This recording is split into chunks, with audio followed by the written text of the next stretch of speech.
c'est ta taille. Donc voilà, la mode dans les congrès est au retour d'expérience de patients. On a fait ça aux journées de l'orthodontie sur les fentes labio-maxillopalatines. Et honnêtement, on apprend beaucoup des patients.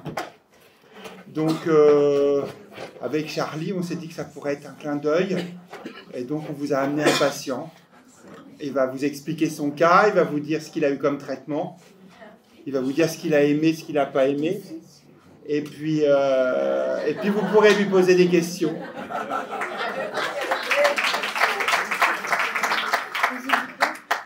On va passer les diapos. Ah.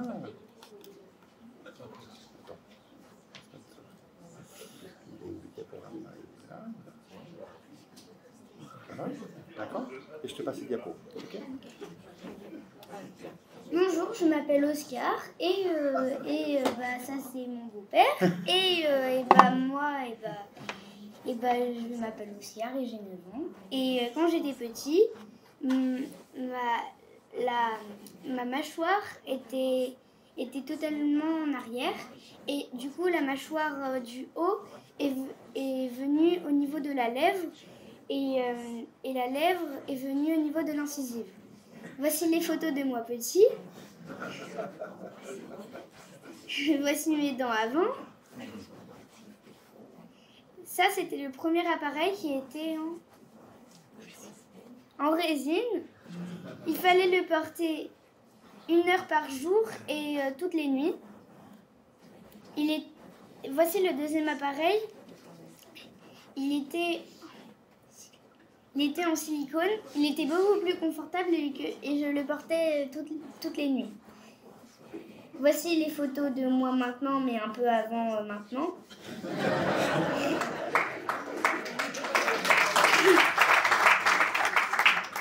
Voici mes radios petits. Non, maintenant. Maintenant. Voici la différence entre les deux. Alors. Difficulté à porter le premier appareil. Il fallait un peu s'habituer et il était un peu dur. Douleur du premier appareil pendant quelques jours. Habitude à prendre, il y a au moins 1 semaine d'habitude. Différence entre les deux appareils. Le deuxième est beaucoup plus confortable. Différence d'appareil en silicone. Jean-Baptiste m'a fait essayer d'autres appareils en silicone et ils étaient beaucoup moins confortables parce qu'ils étaient trop épais. Hygiène, il faut le laver avec une brosse à dents. Gestion des 2 habitats. En fait... Oui. Puis il a fallu en avoir 2 parce que la gestion était infaisable. Voilà. Avez-vous des questions?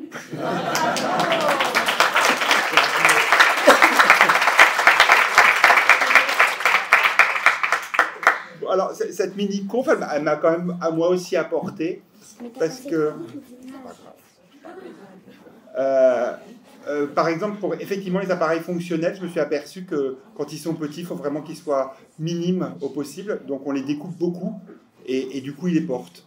Donc c'est vrai que ceux d'Orthoplus qui sont très épais, qui ont un effet lip bumper, c'est très très bien sur le livre, mais en pratique, il se trouve que les enfants, c'est trop encombrant dans la bouche, il faut vraiment que ça soit au minimum. La deuxième chose, c'est qu'effectivement, maintenant, dans les maisons de divorcés, je donne 2 appareils, parce que j'ai bien vécu que l'appareil dans le cartable et tout, c'est juste ingérable. Donc voilà, ça fait évoluer aussi le cabinet, où on s'est dit, non, quand ils sont divorcés, on le prévoit d'emblée et on donne un appareil par maison. Voilà, mais si vous avez des questions à poser à Oscar... Oui. Un peu. 1 mois où il sortait un peu, mais non, là, maintenant ça va. Voilà. Allez. Je pense que pour lui, c'est une sacrée retour d'expérience. Donc, nous allons passer sur le thème pour lequel Charlie m'avait demandé de travailler, qui était l'hypercondylie. Avant de commencer, je voulais remercier toute l'équipe pour l'organisation et pour la soirée d'hier, pour en organiser quelques-unes. Vous le savez, pour les journées de l'orthodontie, je sais le temps passé, l'énergie, l'argent. Donc, j'imagine la somme totale de la soirée d'hier. Et donc, nous, aux Journées de l'orthodontie, on est extrêmement déficitaire sur les dîners de gala. Donc, je pense que tu es extrêmement déficitaire sur cette soirée. Merci encore, c'était fabuleux.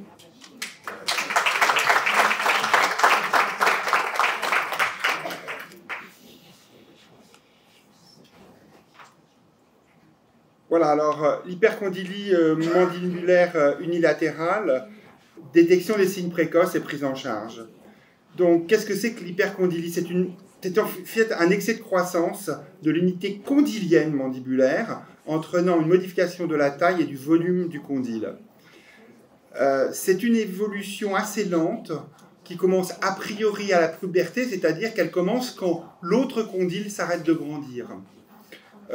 Il n'y a pas vraiment de facteurs déclenchants, en tout cas on ne les connaît pas, on a tout évalué, les chocs précoces, etc. Mais honnêtement, nous n'avons aucune idée de l'histoire naturelle de cette maladie. Ça entraîne des signes cliniques et radiologiques d'asymétrie. Alors pourquoi la détection précoce? C'est que, assez sensibilisé à cette maladie, j'ai assez vite vu que dans mes traitements, je voyais des asymétries apparaître, puisque finalement on les voit, enfin au cabinet chez nous à 8-9 ans, puis on les voit évoluer, et je les vois évoluer vers une asymétrie. Et donc j'ai pris les radios, et je me suis aperçu qu'il y avait quand même des signes précoces de cette maladie. Puis après, étant chef de service à la piquée, on a forcément des asymétries qui sont installées, pour lesquelles il y avait eu un traitement orthodontique avant. Et donc j'ai essayé de récupérer les radios. Banco, à la fin du traitement, il y avait déjà une asymétrie installée, c'est-à-dire que cette hypercondylie, elle était déjà présente. Et je me suis dit que si on la détectait le plus tôt possible, on devait pouvoir améliorer la prise en charge et peut-être essayer de faire des choses plus simples qu'une chirurgie maxillomandibulaire systématique. Le traitement de référence de l'hypercondylie, c'est la condylectomie, c'est-à-dire qu'il faut enlever la pièce osseuse qui grandit trop. Pourquoi? Personne n'est capable de dire au patient l'arrêt de sa croissance. C'est-à-dire qu'il peut avoir une hypercondylie à 14-15 ans qui va s'arrêter à 16-17, ça fait des petites asymétries. Et puis il y en a d'autres qui évoluent jusqu'à 25, 30 ans, 40 ans, constamment. Et donc la seule chose qu'on sait, c'est que d'enlever la tête du condyle, ça va stériliser la croissance et on va stopper cette hypercondylie. Pourquoi je dis ça? Parce que de nombreuses équipes conseillent, lorsqu'il y a une hypercondylie, d'attendre la fin de la croissance de ce condyle pour pouvoir opérer. Conclusion, voilà, une patiente qui est arrivée nous voir avec cette asymétrie du visage, une hypercondylie, toujours positive à droite. Ça faisait 6 ans que les praticiens les suivaient, avec une scintigraphie régulière qui montrait toujours l'existence de cette pathologie. Je pense que si on l'avait pris bien plus tôt, on n'aurait pas cette asymétrie-là.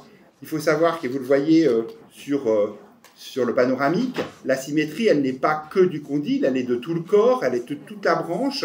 Il y a une adaptation du maxillaire, ça veut dire que c'est un puzzle à la fin.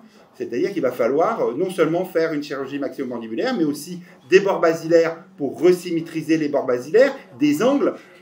Alors, Triaca, lui, est contre la condylectomie. Il fait ce type d'intervention puzzle. Moi, je trouve, en tant que médecin, c'est comme compliqué de dire à quelqu'un, vous avez une pathologie, on attend qu'elle soit bien sévère avant de la traiter. Donc, nous, on est partisans de cette condylectomie, d'autant plus que, en termes de chirurgie maxillofaciale, on sait très bien qu'une fracture de la tête du condyle, elle va très bien réagir à la kiné, elle va se remodeler et on n'aura que peu de problèmes après. Donc finalement, où est l'intérêt d'attendre? Je n'ai toujours pas compris. Voilà.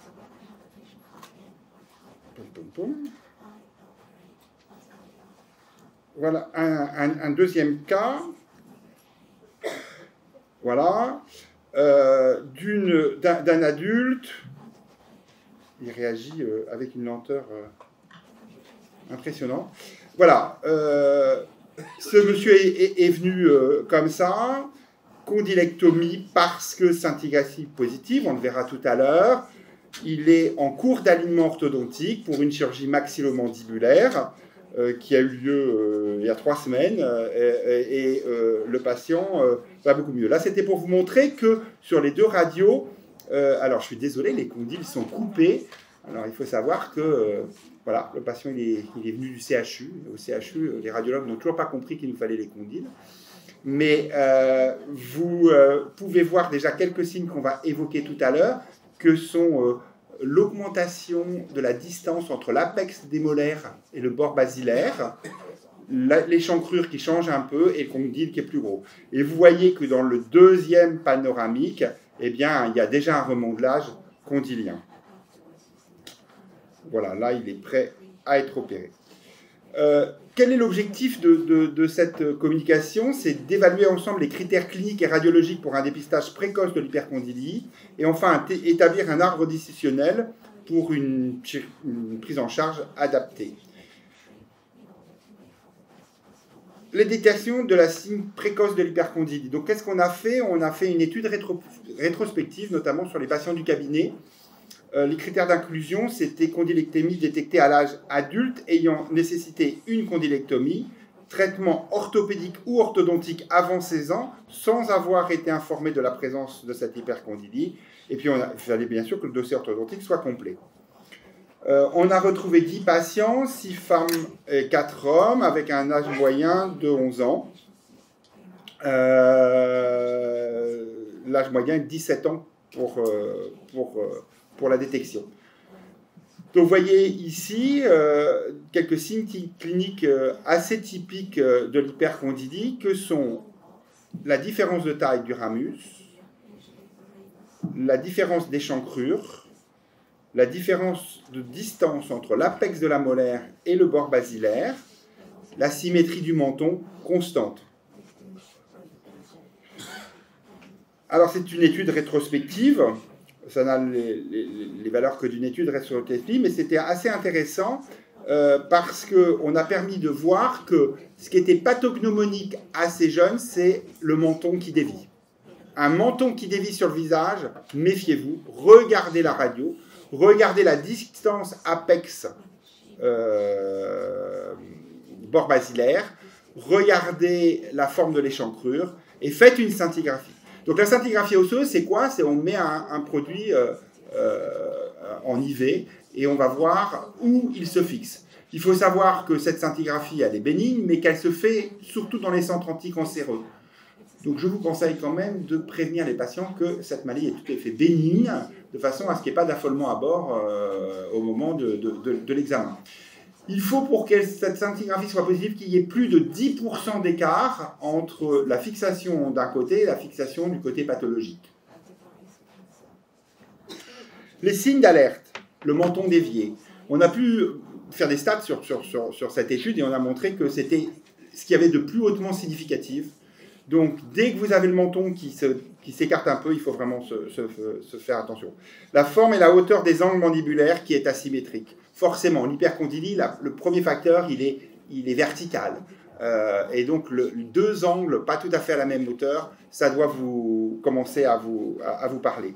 La symétrie de la hauteur des branches montantes, la symétrie de la forme de l'encoche préangulaire. Il faut savoir que du côté de l'hypercondylie, on a une mandibule qui devient de plus en plus ronde, comme vous l'avez vu sur la patiente du début, avec cette mandibule complètement concave. La symétrie de forme de l'unité condylienne, la symétrie de distance entre l'apex et la première molaire, qui est chez le jeune un très très bon signe. Quand vous avez un petit peu plus d'os sur la branche horizontale, méfiez-vous.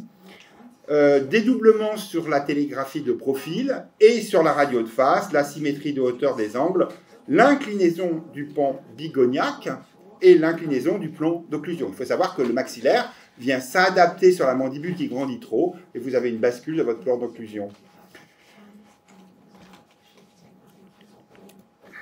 Alors, la prise en charge, c'est réduire l'incidence d'une chirurgie maxillofaciale secondaire. Donc, je ne sais pas si j'ai mis la diapo, mais j'ai demandé à la caisse d'assurance maladie de me sortir finalement sur les moins de 20 ans, sur la France entière, combien il y avait de condylectomies et à quel âge on les faisait. Bon, il faut savoir qu'en Normandie, où est implanté le cabinet, on est complètement hors norme puisqu'on les opère moins de 20 ans, alors qu'ils sont toujours opérés à plus de 20 ans en France. mais ce qui a permis de montrer que sur les cas qu'on avait traités au cabinet, avec une condylectomie précoce, on n'a pas eu de chirurgie maxillomandibulaire secondaire. Donc je pense que le gain pour le patient, il est absolument énorme. La prise en charge en fin de croissance, eh ben, la problématique, c'est personne ne peut dire la fin de croissance, donc c'est quand même compliqué d'attendre et de voir un visage qui se déforme, en sachant que la chirurgie va être de plus en plus compliquée.